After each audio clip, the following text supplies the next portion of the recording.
शेळके, मी VS panther युवा संघटनेचा संस्थापक अध्यक्ष आहे. व्हीएस पॅंथर युवा संघटनेच्या वतीनं प्रत्येक वर्षी डॉक्टर बाबासाहेब आंबेडकर यांची जयंती सर्वधर्मीय सामूहिक विवाह सोहळा गेली 6 वर्ष विवाह सोहळे घेतलेले आहेत. 6 वर्षामध्ये 225 आतापर्यंत आम्ही विवाह लावलेले आहेत. आणि ह्या वेळेसचा विवाह सोहळा हा 36 जोडप्यांचा सोहळा असणार आहे. हा सोहळा डॉक्टर बाबासाहेब आंबेडकर पार्क लातूर या ठिकाणी असणार आहे. या विवाह सोहळ्याला महाराष्ट्रातून बरेच मान्यवर या सोहळ्याला उपस्थित राहणार आहेत. लातूर जिल्ह्याचे पालकमंत्री शिवेंद्रराजे भोसले साहेब येणार आहेत. कॅबिनेट मंत्री सामाजिक न्याय विभागाचे मंत्री संजय शिरसाट साहेब येणार आहेत. MMRDC चे उपाध्यक्ष अनिल कुमार गायकवाड साहेब येणार आहेत. लातूर जिल्ह्याचे माजी पालकमंत्री संभाजी भैया पाटील निलंगेकर साहेब येणार आहेत. लातूर जिल्ह्याचे माजी पालकमंत्री अमित भैया देशमुख साहेब येणार आहेत. लातूर जिल्ह्यातील औसा विधानसभा मतदारसंघाचे आमदार अभिमन्यू भैया पवार साहेब येणार आहेत. माजी कॅबिनेट मंत्री संजय भाऊ बनसोडे साहेब येणार आहेत. लातूर ग्रामीणचे आमदार रमेश अप्पा कराड साहेब येणार आहेत. सहकार मंत्री महाराष्ट्र राज्य बाबासाहेब पाटील साहेब येणार आहेत. सर्व म्हणजे जिल्ह्यातील सर्वच आमदार आणि खासदार काळजे साहेब येणार आहेत. हे सर्व जिल्ह्यातील आमदार खासदार सर्व डॉक्टर्स असतील, इंजिनियर्स असतील, नगरसेवक असतील, जिल्हा परिषद सदस्य असतील, पंचायत समिती सदस्य असतील, लातूर जिल्ह्यातील पोलीस प्रशासन असेल, सर्व क्षेत्रातील मान्यवर या विवाह सोहळ्यामध्ये नवदाम्पत्याला शुभाशीर्वाद देण्यासाठी येणार आहेत. आणि हा सोहळा अतिशय थाटामाटात साजरा आजपर्यंत होत आला आणि येणाऱ्या 10 तारखेला सुद्धा थाटामाटात साजरा होईल. या सोहळ्यामध्ये आम्ही नवदाम्पत्याला मणी मंगळसूत्र, जोडवे, चप्पल, बूट, पलंग, गादी, संसार उपयोगी भांडे, सर्व साहित्य आणि 2 वेळचं भोजन अशा प्रकारचा हा सोहळा आम्ही साजरा करत असतो. या सोहळ्याला आपल्या माध्यमातून मी सर्व लातूरकरांना आमंत्रित करू इच्छितो की वेगवेगळ्या क्षेत्रातील मान्यवर, मग डॉक्टर्स असतील, इंजिनियर्स असतील, राजकीय असतील, सामाजिक असतील, खेळाडू असतील, सर्व क्षेत्रातले अधिकारी, कर्मचारी, खेळाडू सर्वांना मी आपल्या माध्यमातून सर्व लातूरकरांना आपल्या माध्यमातून आमंत्रित करू इच्छितो की गोरगरिबांच्या लेकराला शुभाशीर्वाद देण्यासाठी सर्व लातूरकर या ठिकाणी उपस्थित राहतील अशी अपेक्षा व्यक्त करतो. 7 वर्ष आहे. या 7 वर्षामध्ये अनेक लोकांचे संसार आपण बसवलेले आहेत.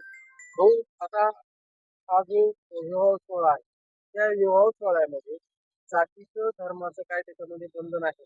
कसलंच बंधन नाही.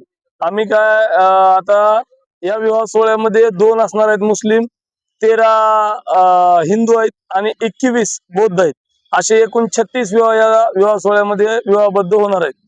त्यामध्ये कितीही गरीब असला तर त्याला त्याच्या जातीचा समाजाचा स्वाभिमान असतो, म्हणून आम्ही कुणाच्याही स्वाभिमानात ठेच पोचणार नाही.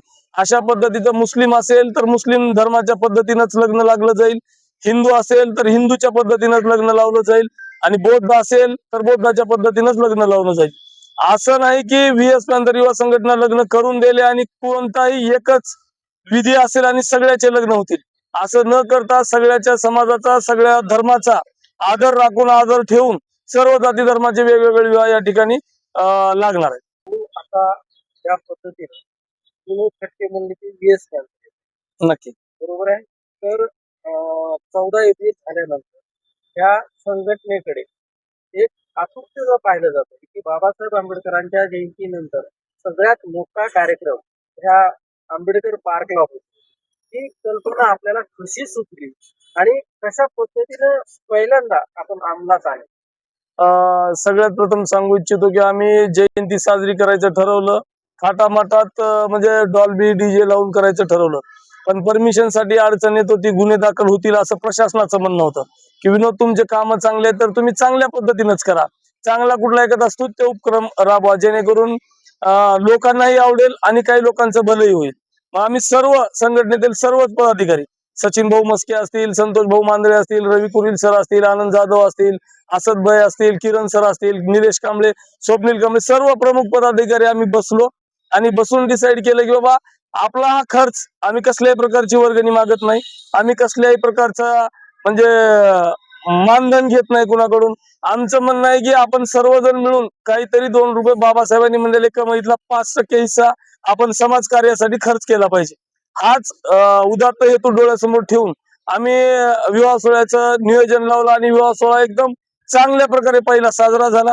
जेणेकरून आम्हाला वाटलं की आता गोरगरिबांच्या लेकरांचे जर लग्न अशा पद्धतीचे झाले आणि त्यांना काहीतरी आपल्या संघटनेच्या मार्फत फायदा झाला की बाबा लग्न झाल्यानंतर बरेचसे संसार असे होते ऋण पाणी काढून लग्न करतात आणि लग्न झाल्यानंतर ऋण पाणी फेडण्यामध्ये आयुष्य घालवतात. तर आमचा हेतू हाच आहे की बाबा विवाह सोहळ्यात लग्न का करायचं, तर येणारा हा तुमचा काळ चांगल्या प्रकारे जावं, येणारं आयुष्य तुमचं चांगलं आनंदात सुखात समाधानात जावं, हाच हेतू डोळ्यासमोर ठेवून आम्ही विवाह सोहळे साजरे करत असतो. हा विवाह सोहळा त्या ठिकाणी आयोजित करतात. समाज कल्याणच्या वतीने मी आपले आयुक्त साहेबांना बोलतो. तर आयुक्त साहेबांनी सुद्धा या कार्यक्रमाला शुभेच्छा दिल्या आणि ते आयुक्त साहेब सुद्धा ह्या कार्यक्रमाला येणार आहे. पण शासनाच्या वतीनं जे काही म्हणजे भांडे असतील, कुंडे असतील किंवा मुला मुलीचे जे काही कपडे लत्ता असेल ते शासनाच्या वतीनं पण भेटते. मग शासना 5 वर्ष झाल्यानंतर शासनाकडे तुम्ही असं काही मागणी केलेली आहे? आजपर्यंत तर केली नाही, पण आता का केली ते समाज कल्याण आयुक्त यादव साहेब गायकवाड साहेबांनी म्हणले की बा तुम्ही एक पत्र द्या जेणेकरून विवाह लागल्याच्या नंतर त्या नवरा नवरीच्या आई वडिलांच्या खात्यावर पैसे जातील. आम्ही तसे रीतसर त्यांना अर्ज सुद्धा दिलाय आणि जे जे डॉक्युमेंट त्यांना लागतील आम्ही ते प्रोव्हाइड करू. फक्त तुमच्या माध्यमातून त्यांनाही विनंती करतो की बा लवकरात लवकर त्या नवरा नवरीला तुमचं मानधन जे आहे ते लवकरात लवकर भेटावं. शासकीय कामात अडकलं असं न होता त्यांच्या पुढील आयुष्यासाठी जगण्यासाठी ते कामी यावं. विवाह सोहळा झाल्यानंतर अत्यंत सगळेजण आनंदात असतात. त्यापेक्षा डबल तुम्हाला आनंद. नक्कीच. खरोखरच आपल्या म्हणजे काय भावना असतात लग्न विवाह सोहळा? मी विवाह सोहळा झाल्यानंतर एवढंच सर्व नवीन नवरा नवरीला सांगतोय किंवा ह्या माझ्या भगिनी आहेत आणि मला सख्खी बहीण नाही, ह्याच सगळ्या माझ्या बहिणी म्हणतो आणि त्या बहिणींचा भाऊ म्हणून मी विवाह त्यांचे लावून देतो आणि थाटामाटात लावून देतो. मला त्यापेक्षा मोठा आनंद कुठलाच नाही आणि तो आनंद शब्दात सांगता सुद्धा येणार नाही. अतिशय मन लावून आपल्या घरातलं लग्न असल्यासारखं आमची पूर्ण टीम त्या सोहळ्यामध्ये स्वतःला झुकून देते आणि तो आनंद आम्ही शब्दात सांगू शकत नाही. हो, आता आपण जर पाहिलं तर विवाह सोहळे या ठिकाणी थोडक्यात आपण विवाह सोहळा येणाऱ्या काळामध्ये तुम्हाला हे डॉक्टर बाबासाहेब आंबेडकर पार्क कमी पडेल. ज्या वेळेस आपल्याला ही जागा अपुरी पडेल, आज आमचा यावेळेस जर 36 जोडप्यांचा जो आम्ही संकल्प पूर्ण केलाय किंवा 36 जोडप्यांचं लग्न लावायचं पूर्ण नियोजन आमचं झालंय. आमची सगळ्याची इच्छा आहे की किमान 100 तरी वर्षाला आपण लग्न सर्व किमान 100 तरी लग्न आपण प्रत्येक वर्षी शोषित पीडित वंचित घटकातील लेकरांचे लावा असा आमचा मानस आहे. आणि ज्या वेळेस जागा कमी पडेल, मला वाटतं की लातूरमध्ये बरेच दानशूर लोक आहेत की ज्यांच्या लातूरमध्ये मला वाटतं की बरेच दानशूर लोक आहेत की अशा सोहळ्याला कुणीही जागा नाही म्हणणार नाही. आणि नक्कीच सर्व लातूरकरांना आणखीन एकदा आपल्या माध्यमातून आवाहन करू इच्छितो, हेच आमंत्रण समजून तुम्ही सर्वजण या सोहळ्यास आमंत्रित आहात असं समजून या सोहळ्याला यावं ही अगत्याची विनंती या निमित्ताने मी करतो. धन्यवाद. त्याबद्दल आणि खरोखरच एवढ्या विवाह विवाह लावून देणार ज्या तुझ्या भगिनी आहेत नक्की. त्यांचा खूप मोठा तुम्हाला ते आशीर्वाद आहे. त्याच ठिकाणी मी तुमचं